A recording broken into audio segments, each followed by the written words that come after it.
So to hear that from you was actually quite hurtful because I was very intentional in other areas, and this is the thing 8 years later that I hear that you're struggling with. It was very deflating. I was like, wow, like what do I do? Like there's nothing I can do about that now. I have no idea how to work through this. Yeah. Welcome to another episode of Honey, We Need to Chat. And we're going to chat the podcast. Communication in relationships. And we believe that when communication dies, bad things happen. So we want to keep on communicating. We want to keep on growing in communication in our relationship. Exactly. And you may notice something different this week. We are in a different location. The background is different. We've had an event. Really. We have had an event. We've had an eventful week. Yeah. We've moved our baby into the office space and moved our office space into our bedroom, which is cramped. It's look at Toiga. So yeah, our office is now in the cupboard, in the wardrobe, and we are now recording in our bedroom. So we'll see how that goes. So our toddler was just waking up a lot. He was, either our other 3 kids would be waking him up or he'd be waking them up, and it was a whirlwind of things. So we're doing this to hopefully help this space work for the size of our family. Exactly. We have well and truly grown out of our home, but we need to stay here for a little bit longer. So we thought we would shift things around to work better. I think the space will work fine. There's a few things you may notice. So we are right next to a main road, and you might notice trucks. I'm not sure if that came through. Additional car / background noises. Also, there's some weird helicopter or something going around today. Maybe a lawnmower. LAPD. Anyway, so we'll deal with it for this week. We're going to put some things in place to make it a bit better next week. But for now, exciting new phase of Honey, We Need to Chat in a new room. Doom, doom, doom. Spice it up a bit. Well, how are you out of 10 today, babe? I am a busy 9. My mind is quite full and busy at the moment. I was trying to smash out some stuff before we jumped into this, and I feel like it's very busy. So as obviously we had my works fundraiser event on the weekend, raising funds for perinatal support for dads. So when we can build up and support dads better, dads can support the whole family better. So that's what our fundraiser was about, research to go into that space. So that's all done. It was a great event. We had a great turnout at our local event, just amazing stories coming around Australia, coming out of that event. But there's a lot of things like that took up a lot of my time leading up to that event. And I had a lot of other projects that I'm managing and overseeing, which kind of a lot of things in those regards got put on hold because I was doing this event. Now I got to catch up on that. But it's just busy. So I'm a busy 9. I'm a 9 because things are going well. It's good. Like it's good busy, but I'm not a 10 because it's just that I have those anxiety moments. It is actually wild to me how often you are so close to a 10. That is wild to me. I don't think I could really confidently say it. Maybe it's just my personality. Yeah, because we ask this question a lot for work too, and a lot of times I'm around the 7. So I think it's just when you ask me, I've improved from when that you're 7. With me. That's right. Well, as well, like when you ask me in the morning when I wake versus up, nighttime. I'm a 2. Yeah. Oh well, yeah. Don't talk to me. Yeah. But then later on, my mood builds, and then it goes down again if we record late at night. Hence, cool. Well, I think I'm probably an 8. Had a good week, busy again. We've been just doing a lot of transferring, like we said, from room to room, which sounds simple, but it's been a big move. So very tired at the end of the day, but in a good way. And then I've been part of a production at our kids' school, helping some of the kids in that. That's been fun, but busy as well. So we've also got an interview on the radio later today. We just have a lot of bits and pieces flying around, which are exciting and good, but just makes for a full week. Yeah. That's how we like it. 8's great. 8 is a great number. But what makes you not a 9? Because like I've talked about before, I'm almost always stressed about something. And I don't know. Like a 9 would be like, this is the best day ever. So funny because our boys run around being like, this is the best day. They always say, this is the best day ever. And they've got a lollipop or something. Yeah, for one this is the thing, best it's just day made their ever. best day. And I love that so much because I think they just find a lot of joy in life. And that's not something that I find natural, unfortunately.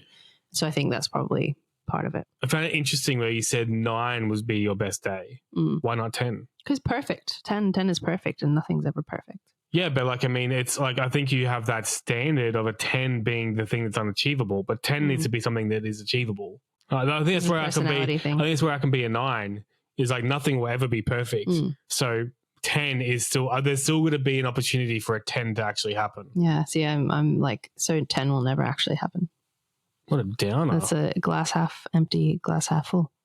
Anyway, moving right along, we've got a big topic to tackle today. And it's spurred on by last week's episode. So on the chit chat, we read through Chatter's message into us, where he was talking about how he had previously done some things that had hurt his partner, but he'd put a lot of work in and was trying to become better in those areas, but felt like she was still really triggered and kind of struggled to move into that new space. Yeah. Do you know what I'm talking about? You look confused. I started thinking about something else. Oh my God. I was thinking about an ad that I could do. Sorry. Anyway. Blair just went to La La Land for a second there. He just looked really confused. I was like, we just talked about it last week. No. But anyway, so it spurred on from that conversation because it brought up the topic of how do you move on from the past? When is appropriate to move on from the past? When is it appropriate to keep addressing things from the past? So this week's episode, which is a Reddit story episode, is all about the past, bringing up the past, moving on from the past, healing from the past, etc. So we're going to dive into these. Honey, we need to chat.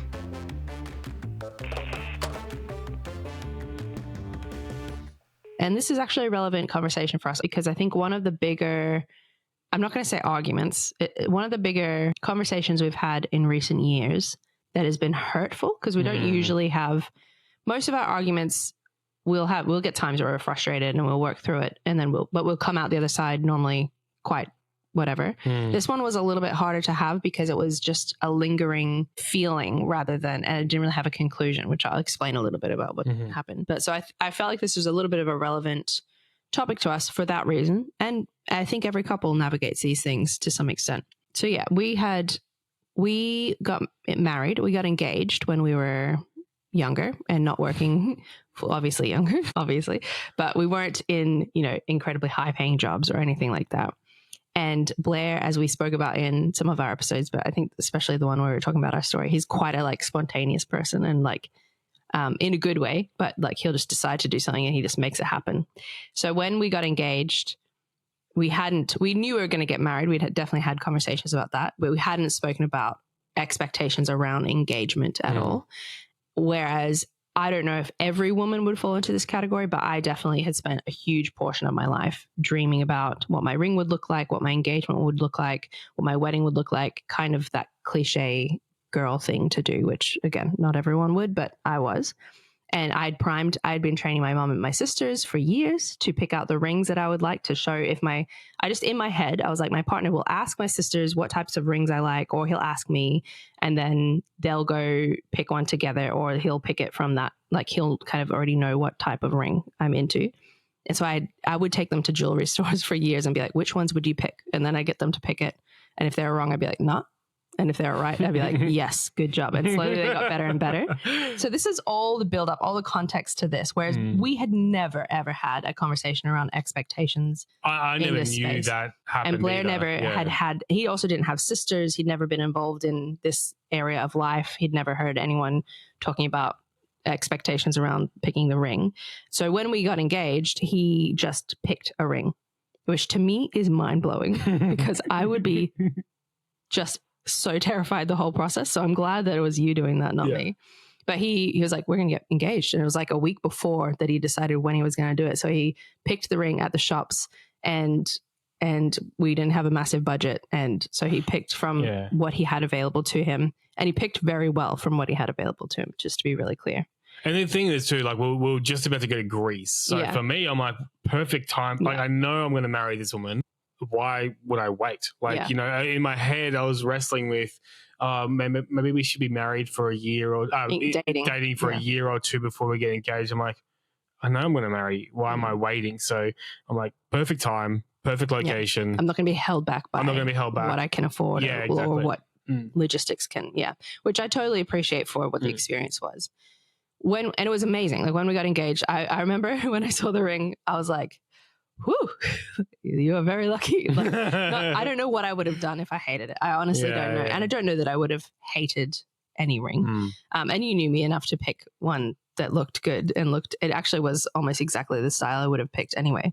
But I was just like, that was a near miss. And as as you do after you get engaged, you talk about the details of how the planning went and all this stuff. And I realized that you had just done it on your own. And I was like, wow, that is so different to what I would have anticipated was going to happen. It was beautiful. It was stunning. As in the location, the experience, the ring, everything worked really well. But there was residual stuff. It didn't even come out for me then. I think because I was just like so excited and we were getting married and everything. I think after we're on the other side of marriage, after I kind of like had some space, had other friends getting married and saw some of the processes going into how they got engaged, I started to feel a little bit of grief around what had happened for me or what hadn't happened for me. So part of it being my ring is stunning. It's not an engagement ring officially. Like it's a ring. It was what you could afford and it looks like an engagement ring, but it doesn't technically get categorized as an engagement ring with the jeweler. I still don't even know what that means. I don't really know what it means either. I don't know what it means. Decorative ring, I think, is what it gets categorized as. The quality of it has had issues. Not just this, actually. It was really spurred on by our wedding bands. My wedding band ended up being a mess because we got it made with a jeweler that seems to have done something dodgy, which is really annoying. And that was a joint decision. So I think I was just a bit like, as my wedding band got tarnished over the years and as the band got a bit weaker and I we got older, better jobs, I was like, wow, it really wasn't like, it wasn't the huge investment that I guess I had put my head towards as a young adult, which, to be really clear, I personally am not someone who loves big, expensive things or fancy things. So really it fits better with who I am. But I think there was a grief of what I had anticipated it to be. So I held on to this for a little while. I didn't know how to bring it up to you and I didn't think I needed to because it wasn't going to change anything. We talked about getting new rings at our 10 year or something like that. Just, I don't know what it was. It got to a point where I think it was last year that I brought it up. It got to a point where I just kept getting reminded by... It's like 8 years later. Yeah, 8 years later. And it wasn't the whole time that I was thinking about it. It was just like in that year, there was multiple little points where I was like, I feel like uncomfortable with this. It makes me feel sad. I feel sad or I feel kind of a little bit not cherished, I guess, in that process because of how quickly it had come together. And I just was like, I need to talk to Blair about this, but I don't know how because it's such a horrible thing to bring up. And because I don't not want what I have. It was a really weird thing. Anyway, I ended up bringing it up to Blair one night. I was like, I just need to talk to you about this because it was just sitting there. It was just sitting in my head going round and round. And I didn't know what else to do with it. Sorry. And I brought it up to you. And we were driving. No, we were here. It was on the couch. I remember it was after work. I was like, I just want to talk to you about something. We must have spoke about it again while we were driving. I think we've had a couple of conversations. Anyway, we have had a couple of conversations about it now. At the point where I brought it up, I was like, I just need to say it because I think I just need to get it out and say what I'm feeling. And then I did. And you were like, well, that's really tough to hear because what can I do about this now? And then I felt devastated because I was like, oh, I've just brought this stupid thing up that's like, doesn't even mean that much to me. It was just to get it off my chest. And now it's on your chest. And it was 8 years or 9 years or whatever it was at that time down the track. It wasn't even something that like happened last week. And so we wrestled with that for a little while. There's a few days there where I was a bit like, just not joyful or bubbly. Yeah, it was hard. It was hard for me to hear because I think I am quite a spontaneous person and like when I get an idea, I run with it. I'm like, all right, that's what's happening. What do I need to do to make that happen? So for me, I think because I've put in so much effort to how do you actually feel rather than what you say, like, understanding that words are different to how you might feel. And so I've really put in effort around trying to understand that and focus more on the feelings rather than the words. And so when I heard that from you, I'm like, oh, because the value of the ring was minimal in my mind, not in terms of cost, but in terms of sentiment maybe, or whatever you want to call it. But it's just like, it's the thing that we put on our finger because what is most important out of this is the marriage. And it's like, I put in so much thought. I didn't put much thought into the ring, but I put a lot of thought into the location, the place, and how and when, and all that sort of stuff. Like, it was other areas that I put that focus on. So to hear that from you was actually quite hurtful, because I was very intentional in other areas, and this is the thing 8 years later that I hear that you're struggling with. It was very deflating. I was like, wow. Like, and then again, it was sort of more like, what do I do? Like, there's nothing I can do about that now. So you're actually just dumping something on me rather than something we can actually work through. Because for me, I'm like, I have no idea how to work through this. Yeah. And at the time, I think after the dust settled of that conversation, we had decided we would change our rings. We talked about it. We've already spoken about that beforehand, because we started talking about changing our rings around the 10-year point, because your ring was your wedding ring. Band. Well, that's in my head. I was talking about my wedding band. So I think I was like, we're going to change our wedding bands. My engagement ring is going to stay the same. Yeah. And so we did, I think after that conversation, we're like, we'll also change the engagement ring.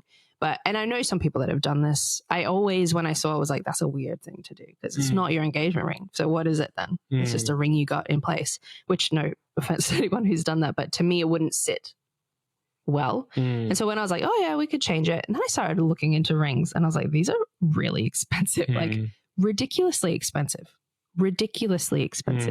Even the fake diamonds, because I was like, I don't need a real diamond. We can get the man-made or lab-made or whatever they are. Even those ones are so expensive. Honestly, I can say really confidently now, that is like the lowest priority. I did not actually want to invest into that. Doesn't mean that we won't, and it doesn't mean that it wouldn't be valuable and special if we did. But for me, I'm like, I think having said what I said, I now feel so light about it. I've got no residual like bitterness about the process. We had the conversation. I understood better where you came from. You understood stuff I probably should have said ages ago. And that was one of the things too, is like, how was I meant to turn around after you've just engaged, proposed to me and say, this isn't really what I'd have wanted it to be like. I could never say that, which is why I held onto it for so long. And then I ended up saying it. But I can say for me, I feel a lot better now. Like, I feel way better, that all of that stuff's really healed. I still feel sad that I made you sad. And I feel sad that there was a misunderstanding there. But I don't have any kind of residual anxiety, stress, frustration, hurt, bitterness. I don't look at other people's proposal stories or rings and think, oh, I wish I'd had that. Like, that's totally gone for me. And so I feel like it was really healing for me to have that conversation with you. I wish I'd had it earlier. I think where you did well in the conversation was you allowed me to feel what I felt in response. I think it's important that you share what you shared. And that's the thing, it's not all conversations are going to be easy. Like, there's a lot of difficult conversations that we've got to have and that need to be had. And because again, if we're bottling things up, and they're bubbling under the surface and causing issues, and that it's actually wrong to not have the conversation. Yeah.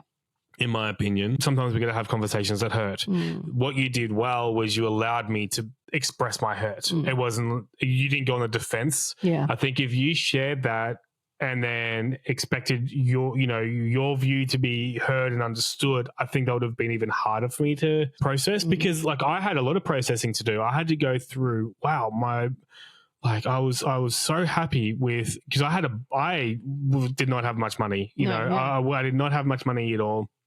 We didn't have much money at all. I really struggled through the quick time that I spent looking for rings, because I couldn't afford anything, right? So I did that, and so I just felt so much guilt behind it. But then also I went through and thought, because your sister actually said something to me as well about, like, years ago, I remember back about the fact that I didn't go to her and ask for the ring. I'm like, I had no clue that was even a thing. Like, I had zero clue about this sort of stuff. So I just felt a lot of guilt in that time. And again, you just gave me that space to just express that, to process that, and you still had that commitment to work through that. It wasn't just a dump. At first it felt like it, but it wasn't just a dump. It was a, hey, this is something that I've been holding on to. I don't like what it's doing. I really need to work through that. This is what it is. Take the time, process that, to feel what you feel, and let's keep moving forward with it. And we revisited. It was over a few months that we spoke about this. It wasn't a quick thing. We didn't talk about it again for a little while, just to settle and Yeah, I think, and just to be clear, only reason I raised it was I actually started to feel unloved in that, which it wasn't unloved. I just started to feel that way, which is why I needed to raise it. It wasn't because I'm like, I don't have a great ring. Like that wasn't the reason, just to be clear, in case anyone's like, it's just a ring. Yeah. But just I felt, uncherished is probably the word, which I don't feel anymore, and wasn't the case. It just was like this little word that came into my head. Yeah. And I think that's a really perfect example of how much complex layers we bring into our relationships, because this is such a minimal thing really in the grand scheme of things. scheme of things in the grand scheme. But it was such an ingrained thing in my head. I'm like, everyone knows that you save for 3 months of your wage. You talk to the sisters. You talk about what type of ring. You also figure out what type of engagement. Everyone knows that. It wasn't like I was even sitting there like, hello. It just was subconscious. And for you, that was just totally not a part of your world. No. And so these are like perfect examples of mismatched expectations that you bring into relationships, and which are totally valid. Neither are invalid. It's just until you can communicate, you don't know that that's sitting there fueling these things. And I think it's a really good example of that. And that you can have these pent up foundational hurts that you just don't even recognize until you kind of strip down to what it is. Anyway, that's our very long intro to why this is a significant conversation for us, plus other reasons. But there are things that come up. There are things that come up that will be bringing up the past. There are also things that as you go, which this is probably one of them, is an issue, but you don't raise it. And then it becomes a past issue, but you still need to raise it. And navigating how to work on this, I think, is really important. So we're going to dive into some examples from r/relationships on Reddit of other people navigating bringing up the past. Okay, my 39 female wife keeps bringing old issues to me, 39 male, when we get into big fights or discussions. My 39 female wife keeps bringing up old issues to me when, just repeat the title, why don't you? It's worth noting that she brings up these issues unless we are having an argument or discussion. It's worth noting that she never brings up these issues unless we are having an argument or discussion about a serious issue in our relationship. In March, I brought up the issue of our dead bedroom, and it was a shock to her initially, so she was defensive. Dead bedroom, like intimacy. Yeah. Oh, okay, intimacy, gotcha. It was a shock to her initially, so she was defensive. Per her usual, it took her a few days to calm down, and then she was more logical about it. Every time I bring up an issue that is important to me, she brings up old problems we've had. Do you think this is because she actually has an issue with old problems that, again, she has not brought up over the years, or because she's deflecting back to her? So this person is bringing up an issue that he's struggling with, and then she, in that argument, will bring up, but what about this other thing that happened in the past? Yeah, it's such an easy thing to fall into, like, to have a conversation and then be like, well, you do this, you do that. I'm like, all right. What we've tried to do, and it's hard, like we don't always do it, but what we've tried to do is, okay, that's cool, we can talk about that, but this is the thing that we're talking about right now. It's really bringing it back to the topic right now, because otherwise you just go down a rabbit hole and you just go like, it's just ammo, it's just ammo. It's you just find anything to throw at the other person rather than deal with the actual thing that you're dealing with. I think it's important, to voice those things that hurt us, but it's like, this is the importance of continuing to come back to each other about different things. It could even be, hey, I would love to actually talk about that, what you mentioned last time when we had this argument. Can you explain more to that? But in the moment, it's like, all right, that's cool. We can address that. That's what not what I'm talking about right now. I want to discuss this first, so we stay on topic and actually get a resolve over this one topic first. Yeah. So I think there is stuff. I reckon when we do throw ammo out like that, I think it is stuff that we haven't dealt with in the past because we're holding onto it, and it's like either holding onto it for a fight or holding onto it because we haven't processed it. Yeah. Either way, I think it's definitely something she's holding on to. Yeah, I think it's that defensive four horsemen that we talk about. Defensiveness leads to contempt. And until you can work through your defensiveness, if you come to a conversation defensive, you're not going to hear them properly. Even if you've got every reason to, bring that defense there, even if that's a super valid problem, you still want to be able to hear that person. Yeah. So that you can respond properly, because otherwise it does just become a ping pong match. It's just back and forth and there's no solution. And this is something that we've navigated for sure. And it's really hard when when there is a valid thing, straight away for me, this topic, because he brought up the dead bedroom or the intimacy issues. And so straight away I'm like, well, what is the thing she's bringing up in the past? Is she bringing up something that has hurt her in that space? And so she's like, yeah, but remember how you shut me down all the time? Like we've actually navigated this conversation basically before. I really struggled to move on from the beginning of our marriage where I did feel rejected in that space for various reasons. And then we had to work through that on the other side. So there could be really valid conversation that she's bringing up. I reckon it's the tone you bring it up in as well. So if you're using the word dead bedroom, like I think that puts a tone straight off the bat. Does. So if he's gone and said that, again, like I think it's going to put it on the defensive straight off the bat. And how he's approached it in general. Like if he's like, you never sleep with me. Like, why aren't you sleeping with me? Instead of, I've noticed we are not connecting in this space. What can we do? And if she's defensive, potentially there's stuff that there is hurt there. There is residual. Potentially it's a bitterness and there's a reason for it being a dead bedroom. But yeah, obviously each conversation is different.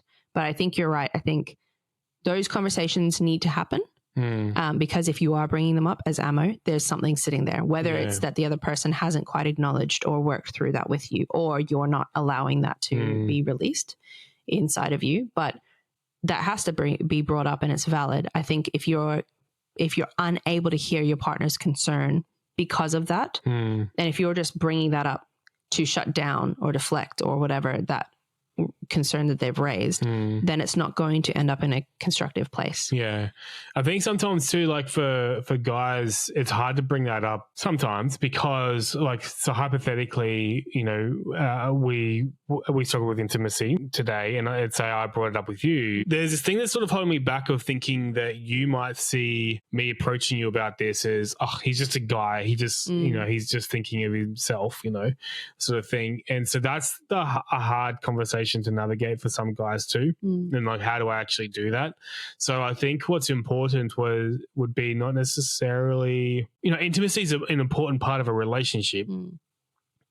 Having that attitude of curiosity, you know, and coming at it sensitively of like, hey, I just really want to respect you in this space. But I've just noticed that we've struggled to connect through intimacy because intimacy is normal for relationships. Where are you with that? Like, what do you feel in this space? Are you happy with where we're at? Would you like to improve? If you aren't happy with where we're at, or if you're content, like where do you see intimacy as a value in a relationship? Like asking these sorts of questions, like really don't come from a perspective of, well, I'm not getting any. You know, this isn't right. I deserve it. I deserve it. We're in a relationship. If we come from that perspective, like you're not going to be helping anyone. But really come in sensitively, respectfully, and with an attitude of curiosity. Especially if something's changed, and just be like, what's happened? What's changed for you? Is there something sitting there that I'm not aware of? And also allowing, if there is stuff that comes up, to hear that openly as well. Because again, if she's bringing up past things, and potentially there is stuff that will be relating to this. But yeah, I think if someone is bringing things up from the past and they're getting defensive, that's a communication trap, habit formation. What can't I think of the word?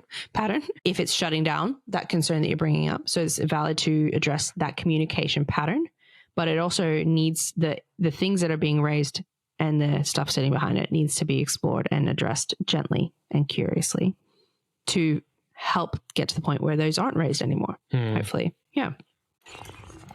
Hey guys, just taking a little bit of a break right now. I wanted to share something with you so you don't miss out on. We actually have 10 spots left on our Patreon for this tier. We're about to up our tier, and which we are really, really excited about. We got 10 spots left, which is less than a cup of coffee a month. So head on over. You get bonus episodes. You get to join in on conversations over on Patreon. You get to input into the podcast. You get to bring topics. You get to get ideas, all that sort of stuff. Head over to Patreon, sign up, be one of the OG chatters. Be an OG chatter. Upgrades. 10 more people. Do it again. See you Cheers, guys. Well, spinning it around, the next story is how to stop bringing up the past in a relationship. Me, 23 female, and my husband, 23 male, have been married for 2 years. He recently started hanging out with a friend group and he got really close to a girl. I told him I didn't like how close they were getting, and at first he didn't understand it because he honestly didn't see a problem with it. But once I broke it down to him, he finally understood. Although he finally understood, it took him roughly 2 months to understand where I was coming from. He has completely changed how he talks to her and only hangs out with her when it's a work setting. Even though he has completely changed, I still can't help myself from making petty comments from time to time. This obviously frustrates him, especially since he's changed and done everything I've asked him to. I'm not sure how to stop the petty comments. Is there any advice on how to stop making these comments?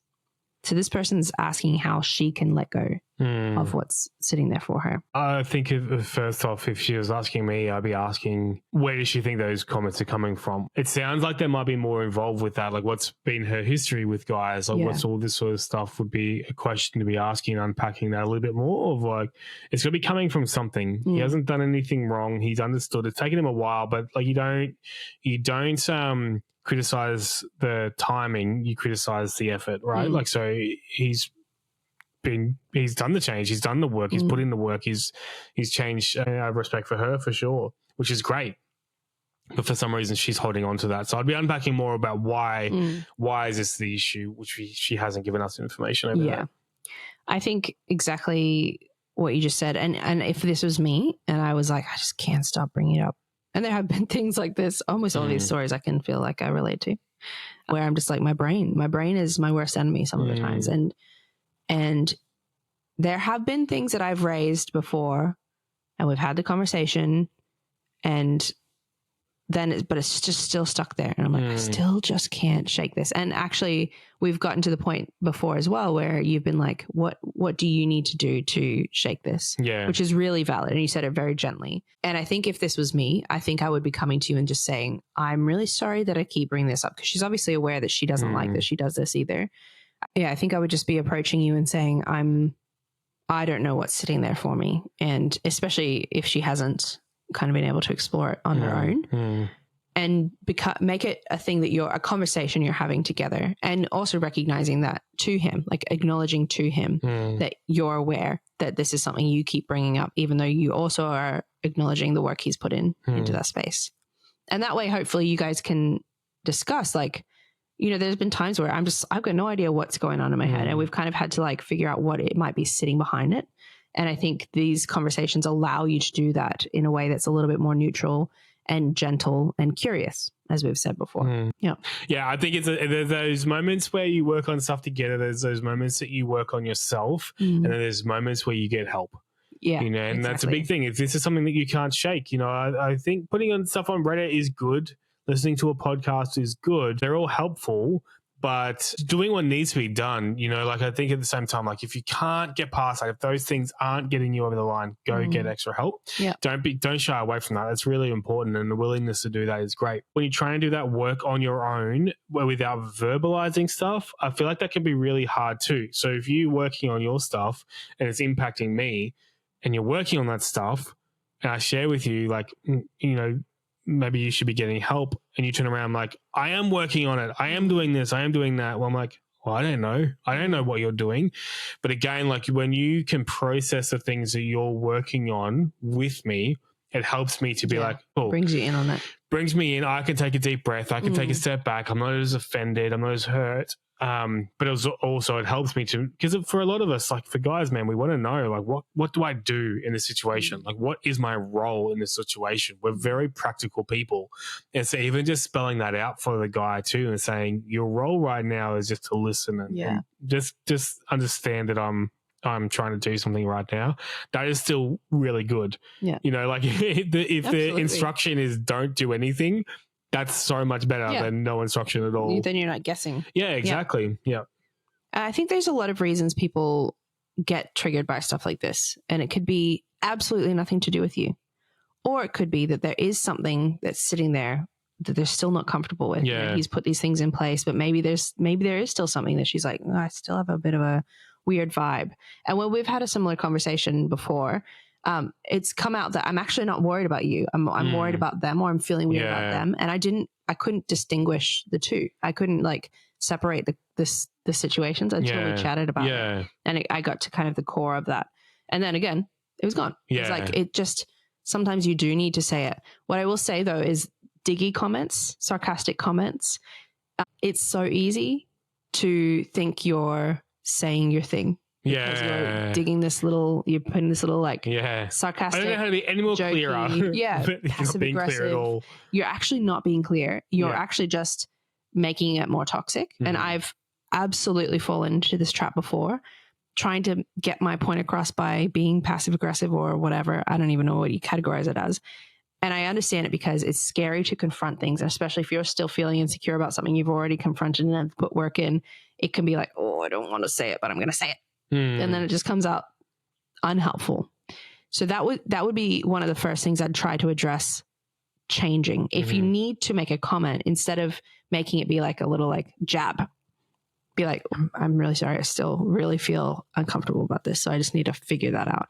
But the little jabs are never going to work into someone having more clarity around anything in this space, including yourself. You may feel even more confused because you're like, I've been telling him and he doesn't know. And he's like, I got no idea. She just makes funny jokes all the time. It's a recipe for miscommunication. Yeah, absolutely. Cool. Last story for this one, and then we're going to do a quick chatter episode. So hop on over if you want to hear the rest of that. I, 25 female, want to bring up something my boyfriend, 26 male, did a month ago that hurt my feelings, but I worry it's harmful to bring up the past all the time. About a month ago, my boyfriend and I were hanging out with friends. I don't really want to go into details, but his friend was kind of making jokes about our relationship and my boyfriend didn't stop him. Then my boyfriend made a joke I feel like was at my expense in front of a bunch of people. I just felt like the butt of their jokes and it didn't make me feel good. I didn't say anything at the time because I felt like I was being too sensitive. I did bring it up later on that I didn't like my boyfriend's friend's jokes, and my boyfriend was just kind of like, sorry, I'll tell him not to do that anymore, but I didn't bring up that he was kind of participating too. However, it's still bothering me, and I feel like he doesn't respect me. Should I bring it up, or is it too late? Definitely not too late, because I know in a relationship, you want to feel safe. And so being the butt of a joke by your partner is like, there's jokiness, there's banter, there's fun, but when it's at your expense, it's just not safe. Yeah. I think it's not even outside of a like marriage relationship or boyfriend, girlfriend relationship, whatever. I don't think anyone wants to feel unsafe in a relationship. You want to feel secure with the people that you're with. So whenever that happens, like I know sometimes like I've got some mates that are always the joke. You know, they're always the person that you joke about and you pick on and stuff like that. And it's all fun. We have so much respect for this person or these people, but they still feel unsafe. You know what I mean? They don't like it. It doesn't matter how much we say we like them or respect them. We've got to show that. We've got to be that for them. We've got to be that safety for them. So I try and pull it up. I'm like, poor person, or all right, that's enough, or whatever else. Like I don't like those things going too far, but they do sometimes. And I think it's the same as this. I think it's very, very valid for her to feel that. I think it's very, very important that she shares that. Yeah. Because if you're not bringing those standards in place, like you've got to have those benchmarks. It's like, this is what we're working towards. This is a value of mine. Safety in a relationship is a value. This is what we need to do to cultivate that value. Yeah. And the danger here is if she's like, oh, it's a month in, it's too late to bring it up. That's just going to invalidate how she's feeling, and it's just going to reinforce how she's feeling, because she's also said here, I just feel like he doesn't respect me. And so if this is the whole story, which it's not obviously because it never is, he's made one joke a month ago, it's been sitting on her brain, and now she feels like he doesn't respect her. That is a big jump from there to there. And not that it's not accurate, but just that shows what your brain does for stuff like this. It just builds. This is sort of like the ring thing for me. Like I loved everything about it. And then as I went on, I was like, oh, Blair didn't put that thought into that, or Blair didn't like look into this or figure out what he needed to do. I started putting a motivation to what you had done. Yeah. And that motivation to me started to make me feel unloved. But it didn't take, like we've said, what you focus on is what you get. It didn't take into account all the times you make me feel loved. And so that's the trap that our brains can fall into. This man may just be in a pattern of joking with his friends, which is a really, really common thing. We've found this even in our relationship. We fall into patterns of how we communicate. And sometimes, even though they're jokes and they're lighthearted, they actually become quite toxic, and it can be really hard to break. And so unless you do start to set a standard for how you'll communicate to and about each other, you can find yourself down the track more and more bitter about it, more and more caught up in it. That can lead to contempt. That can lead to a story playing out in your mind about how he feels about you that could be completely inaccurate. And if he was given the chance, if he could look at the options on the table and be like, know what she thinks I think about her, or just have her not bring something up from a month ago, I'm sure if he's a mature person that wants a good, strong relationship, he'd be like, yeah, I want to know what she thinks I think about her. Like, I want to know that so I can address that. I don't want to find out 2 years down the track when all this evidence in her mind has told her that I don't love her, but I really do, and I just didn't realize. So I don't think, for one thing, a month is not very long anyway. Definitely not too long to bring it up. And definitely a really important thing to bring up, or it just can easily fester. But I think also it's a really, what you said before about your friend, really good challenge, because I remember a friend of mine in high school similar, and he was just always funny. So people laughed at him all the time because he was really quite a funny guy in comedy and humor, but also in just his kind of like awkward way of stumbling through things in a funny way. And so people would never really take what he said seriously, but he was also an extremely deep thinker. And I remember him getting very frustrated one time because we were at a camp and he was trying to share this really deep thought, and people would just laugh at him before he could even get past the first sentence. And he got really frustrated because people were like just totally dismissing him. And I remember just being quite struck at that time with, oh, you don't know what's going on for someone. And just because you're in a pattern of interacting with somebody, even a friend or a sibling or someone like that, that you're not in a romantic connection with, but you're in relationship with them, just because you're in a pattern doesn't mean they're okay with it. And hopefully they're able to communicate that. But sometimes you're so far in, or sometimes they've even tried and you just don't know. So it's good to check and just check yourself and how you're talking about the people around you. Aussies love to make jokes to show affection, and that's beautiful in some ways, but it also can be really confronting and difficult for people that it's hitting an insecurity, or it's too much, or it's all they believe about themselves. Yeah. So these are some chats about bringing up the past and when it's important to or not. I had a quick little research before we came in as well, just because I wanted to figure out, where does ownership of forgiveness sit? Because there will be times where, so for example, the ring thing, I don't think you owed me anything in that. I couldn't move past it for some reason. And potentially I would have been able to on my own eventually if I'd talked to someone or worked it out somehow. But me bringing it up wasn't for you to make it better. It was a little bit to be acknowledged in that feeling, but it was also so I could forgive and move on and heal from that. And I think when we have these hurts that just keep coming up, it's really important to sit together curiously and be like, do you have something that I still need to address? Do I need to be acknowledging things? I looked up what are the main reasons that people like need to bring up these things in order for forgiveness to happen. And it's things like acknowledging. Sometimes something gets brushed away. It's not acknowledged. So acknowledging how that made someone feel, or acknowledging your part in something, or acknowledging whatever it might be that's sitting there, even just acknowledging the feeling can be really powerful. Making amends if it is something that's actually quite negative, or you've actually done in a harmful way, making it better, working through it, apologizing, talking to the person you need to talk to, whatever it might be. Making amends can be really important. Learning and growing, because every time you have these conversations as a couple, you're learning and you're growing from each other. So even if there's no conclusion, it doesn't come up with like, oh, now it's fixed, you're actually learning more and more about each other and yourself in that process. And that's a really important thing to do. Helps you communicate openly, which we already know why communication is really important.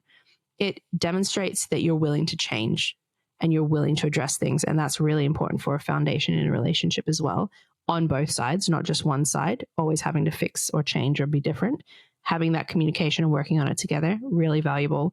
And also helps you be patient. And you need to be patient, because healing, even though everything might be done that needs to be done, healing still takes time. Like the example that we talked about last week with a wound doesn't just magically heal because the thing is fixed or whatever. It actually takes time to heal. So there may be a time and a space where there will just need to be patience, because the person's still going to be hurt, even though there's nothing necessarily active for you to do other than continue to just be there and be patient. So I think all these things are really important. Everyone's got their things that they navigate. Yeah. Looks different for each couple. And sort of bringing in last week's chatter question into this week's topic, and you mentioned it just then too, but I just want to emphasize that, sitting down and if it's like, because I believe the chatted question was about how he's got to try and prove that he's changed, and that's been a big thing for him, is like, how do I reassure them that I've changed? And that's through the conversation. Like, sit down and be like, hey, how have you been going with this recently? Like, I've heard you, and it makes complete sense that you're struggling with this stuff because of what's happened before. These are the things that I've been trying to work on, and this is how I've been trying to work on it. How are you feeling now? Are you feeling the same? Are you seeing it? Are you noticing it? Are you feeling more secure that I am doing those changes? If not, let's keep this conversation going and sort of trying to work on that. I think the commitment to the journey, like the verbal commitment to the journey, is really powerful too. Yeah. It's like, I want to do this. I want to get better. I want to change. I want to work on this. I want to grow. I want to invest in our relationship. Those things are sometimes need to be heard. That's probably more sometimes what the person needs more, rather than you need to prove yourself. I just need to hear that you validate what I've said and the experiences that I've had. Yeah, absolutely. And if you're the person that just can't let go of the past, I think it's really important to ask yourself what it is you're wanting and what, because if you want, again, like we've said, if you want 5 years down the track to be in a stronger relationship, holding on to the past when things have been put in place is not going to get you there. Forgiveness, or, I'm going to say forgiveness as a blanket statement, but that can be forgiveness or just moving on from things, letting go, whatever. Forgiveness is for you as much as it is for the other person and for your relationship, because a lack of forgiveness, a lack of being able to move on from something that's just sitting there actually physically harms you over time. It's not healthy to hold on to anger, hurt, that kind of thing. And it doesn't mean you forgive straight away for someone who's not safe, not in that process, but you need to forgive and work on that stuff for yourself, regardless of the health of your relationship, especially if you want to continue in the relationship, and especially if your partner is wanting to continue building and strengthening that and has that attitude of being engaged with it, validating you, all of the above. Forgiveness is really important. And like you've mentioned, if you just get to the point where you just can't, extra help it doesn't have to be a big thing. It's not like you're signing up to have a psychologist for the rest of your life, or you're signing up to be this big sticker on your forehead that I'm going to counseling or anything like that. Like, you can just do it for the time that you need, for the thing that you need, in whatever capacity you need. And there are so many resources online that are available quickly for you to access as well. So definitely worth working through, not even just for your partner, not even just for your relationship, mostly for yourself. Cool. Awesome. Right. That was good. That was a good topic. Yeah. Thanks everyone for listening in. Good chat. See you later. Bye.